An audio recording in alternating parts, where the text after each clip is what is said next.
নমস্কার, কেমন আছেন সবাই? আজকে সকাল সকাল শাপলা কিনলাম। শাপলাগুলো কত সুন্দর, শাপলা খেতে আমার ভালোই লাগে।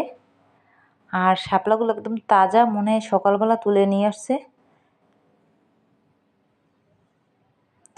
শাপলা দিয়ে সুন্দর মালা গাঁথা যায়, দেখতে ভালোই লাগে।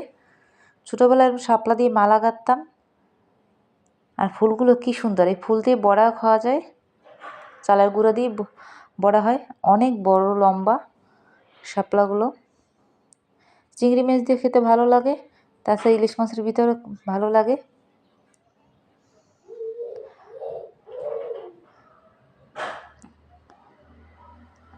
আর এটা কাটা বেশ সহজ।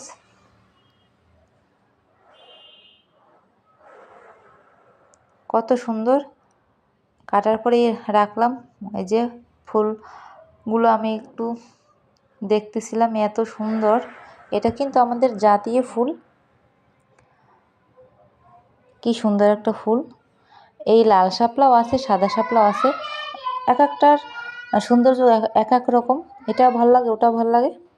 অবশ্য আমাদের এদিকে এই শাপলাটাই বেশি পাওয়া যায়। আমি একদম ছোট ছোট করে কাটলাম। আমার রান্না কিন্তু হয়ে গেছে চিংড়ি মাছ দিয়ে, খেতে দারুণ।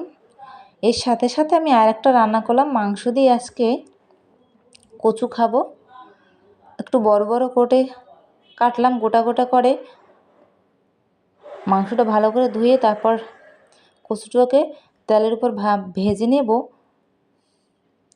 একটু বড় বড় কাটার কারণ হচ্ছে, মাংসে ছোট ছোট করে কেটে দিলে মাংসের ঝোল একদম ঘন হয়ে যাবে, খেতে ভালো লাগবে না। আর প্রায় অর্ধেক সেদ্ধ হয়ে তারপর আমি উঠিয়ে নেব। আর মাংসটা যখন হয়ে যাবে তখন এই কচুটা দিয়ে দেব, দেখা যাবে খেতেও ভালো লাগবে। আলু দিয়ে মাংস, তারপর কবুতরের মাংসের ভিতর পেঁপে, শালগম, কচু সব দিয়েই খাওয়া যায়, ভালো লাগে। এক একটা স্বাদ হচ্ছে এক এক রকমের। আমি মাংসের ভিতর আবার বিভিন্ন রকমের মশলা একটু দিয়ে থাকি, যেমন আজকে বাসায় যা যা ছিল আমি সবটাই দিয়ে দিলাম।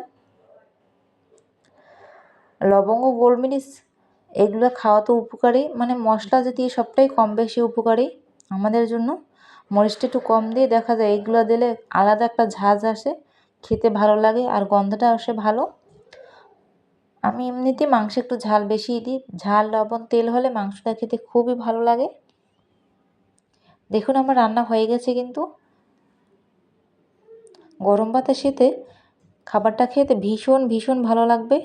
আপনারা অবশ্যই বাসায় খেয়ে দেখবেন। তো আমি এখন খেতে বসবো, সবাই